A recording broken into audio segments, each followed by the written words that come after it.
Well, today we have an unfortunate video for the first new issue that has developed in my ownership of my new generation Saab 900. As you can tell from the title, we've got to replace the turbo today. I was on my way to take pictures of this car to list it for sale, and the turbo blew. I'll put a photo on the screen of what our little guy deep down in there looks like on the inside, and unfortunately it started smoking out the back on and off, and I got home, checked the turbo, and saw that. So in today's video we are going to be replacing that turbo. Now, I did mention that I was on the way to take pictures for this car to list it for sale. The car is for sale. This video will be going live after the for sale video has gone live. So if you want to learn more about this car for sale, you can click the video up in the top corner. Now, because the car is getting listed for sale, I'm not going to be doing a turbo upgrade. I know that TD04 turbo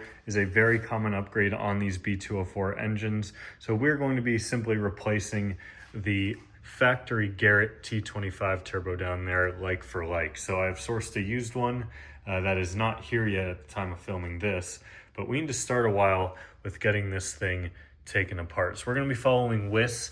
We need to start by going underneath the car and undoing the exhaust, a couple of the intercooler pipes, and some other items. So I'm going to get the car up in the air and I'll meet you all underneath. You'll have to ignore all the penetrating oil I've been spraying onto the exhaust bolts. That's part of why everything looks so wet under here. We're going to start by removing this elbow right here. You can see it connects to the turbo right there. And then after that, I'm going to undo this bottom exhaust nut right here.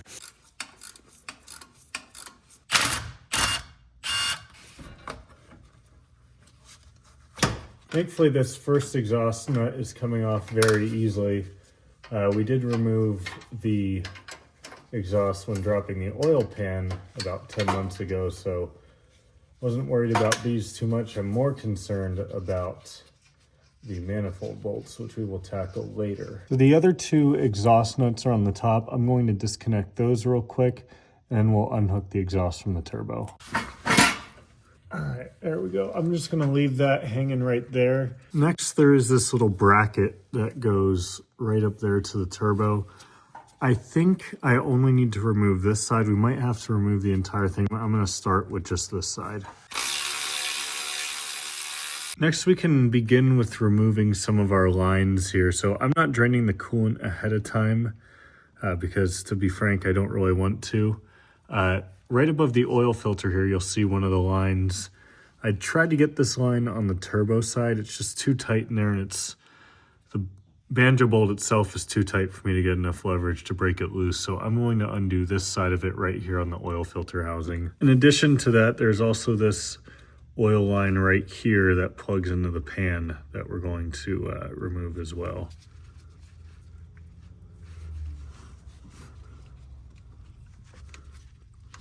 So fair warning, that oil line will be extremely tight and you will lose a good amount of oil, so make sure you have a drip pan ready. There are a variety of different oil and coolant lines on the turbo, so I'm going to continue proceeding with removing those. So we're gonna make sure Ollie doesn't eat any coolant here.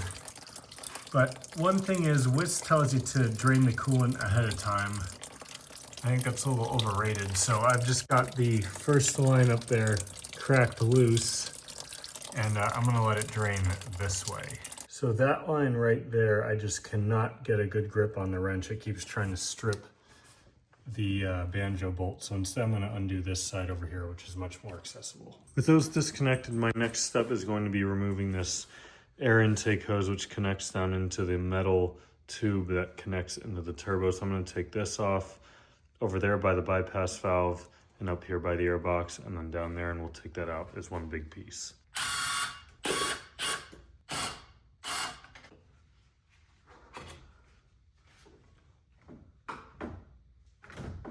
There are three different vacuum lines that plug into, one into the turbo, one into this intake line, and one into the wastegate. So I'm going to take all three of those off and label them. Next, there are two bolts that hold on the metal intake pipe to the turbo, I'm going to remove those. They look pretty tight, so they might be a little tough to get off. And I've just got all those labeled and tucked down there that I just took off. I'd like to give you all a fair warning on these two bolts right here. They are incredibly tight to get to. The only thing I had that could fit in here, they look very accessible, but I promise you they're not. The only thing that can get into both of these, both from the top or the bottom, is a really small 10mm wrench. And I was really worried I was getting close to stripping those bolts, but I finally got them both loose. As you can see, my hand is so cramped. I just wanted to celebrate this, take a quick break. Let's get the rest of this intake pipe off, which by the way is all technically one big piece. So we're gonna need to undo this bolt, which means probably taking out the DI cassette and doing something about disconnecting it up here. So really poor design, in my opinion.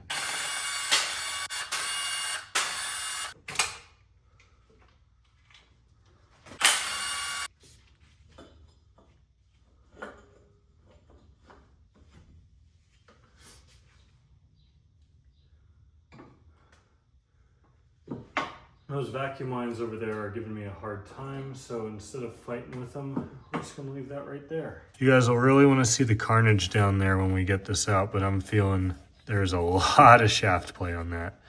That is not good at all. All right, so I am pretty sure we have everything removed to pull the actual turbo out. The only thing holding it to the car still are these 4 manifold bolts. So these, fingers crossed, I've been soaking with penetrating oil, so hopefully they all are very accessible, unlike a lot of the bolts for this job. So hopefully it'll come off quick and easy, and we'll have 2 lines, this line and then the one for the oil filter, which is a lot smaller, that we're gonna have to kind of fish out when we remove the turbo. I'm going to try to break these loose first with a ratchet.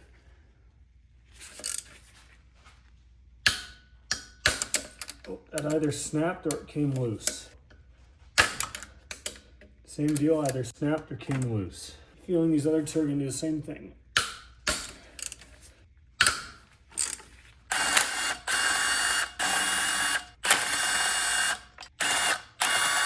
Okay, they're all out and it's somewhat supporting itself. Let's see if we can get this out the rest of the way. I think I'm going to try removing this hose from the oil pan. Might make things a little bit easier. Oh.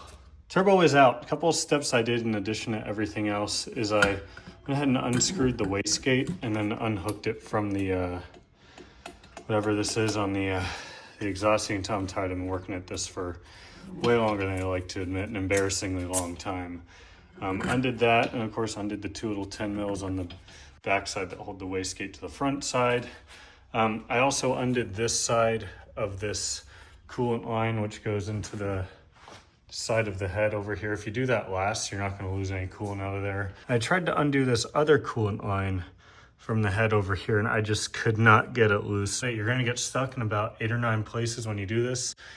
This looks so easy when you look at it from up here, and then when you get down in there, you're like, wow, this is awful, and this is so poorly designed, and it could be so much easier to remove. But you can see I've got my my banjo bolts labeled there.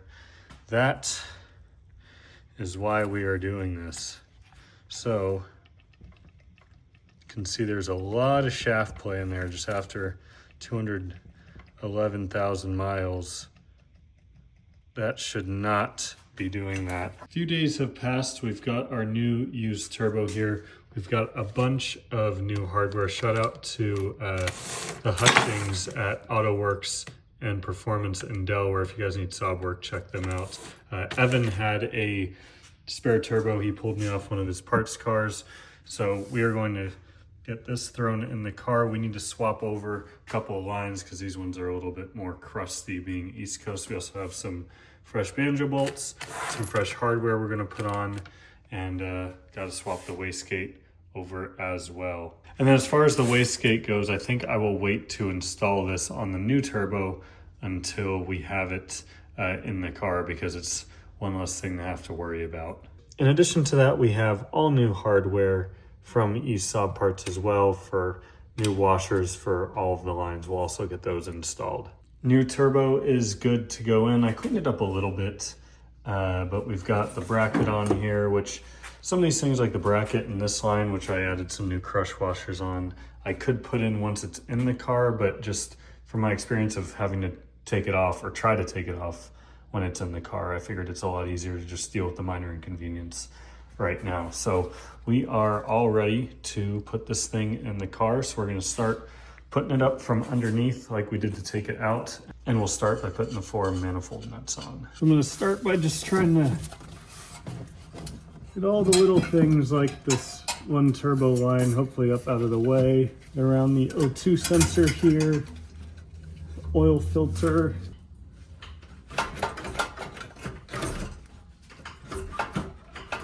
Okay, so I actually did most of the work from up top this time. It wasn't as bad going in as it was coming out, which is good. I did pull off this intake pipe here because this line is kind of being a pain to route with that in the way. So I just got to get these 4 nuts situated on here.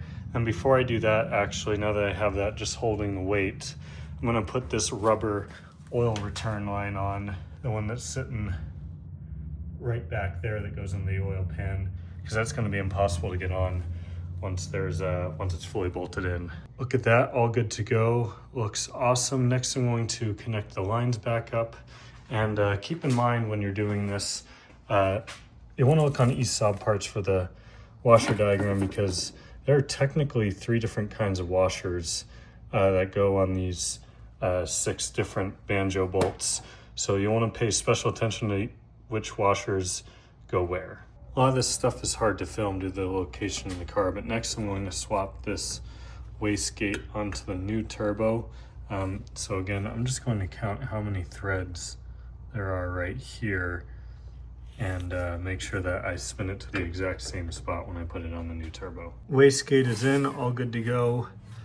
Since I am right here, I'm going to go ahead and do the exhaust now. It's just these 3 13mm nuts, 2 up top, 1 on the bottom. Next, I'm going to reinstall this intake pipe along with the PCV and everything, and then put in the DI cassette.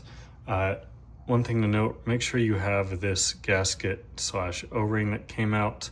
I'm gonna make sure mine's nice and clean, as well as make sure the turbo side is nice and clean, and this mating surface is clean as well.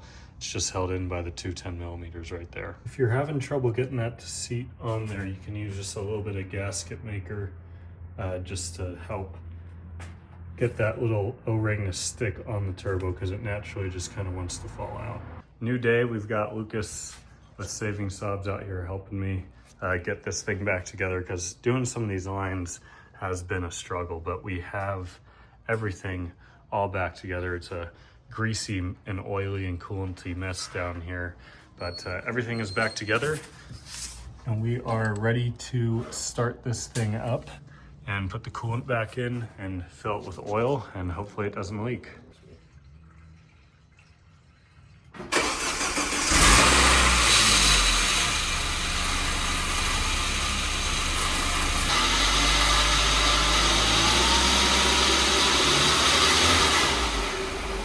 Been running about 5-10 minutes, no leaks on any of the lines on either side. We're still smoking just a little bit from all the WD-40 and grease and oil. I've got to do a good cleanup underneath, but it sounds great.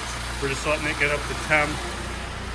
This car is back and in business, ready for its next owner. I'm so glad to have this thing back together. Man, it looks so good. What a job that was. Car is all back together. Looking great. Couple of pointers now that I've done this, and from hearing from Lucas and other people that are familiar with this job. Try not to bend the lines. It's a lot more difficult to put them in if you bend them on the way out. It's doable, especially with a second hand, but really try not to bend them. Secondly, try not to use a 12-sided closed-end wrench to get some of those banjo bolts loose. You can strip them with how tight some of them might be. I did that on 1 bolt. I'll show you guys right here what that looks like. Thankfully, with an extractor set, we were able to get this guy out, but that was really messed up. And so we got a new banjo bolt for that as well. But those are a couple pointers I have. So happy this car is back together. It's ready for its new owner. It might even be sold by the time you guys are seeing this video. Secretly hope it is, because if it does sell relatively soon, we'll hopefully have another really cool car coming to the channel. Thank you all so much for watching. If you enjoyed this video, please give it a big thumbs up. Check out Saving Saab if you need any Saab parts or Saab repairs, especially in the Arizona area. Thanks again. I'll see you in the next one.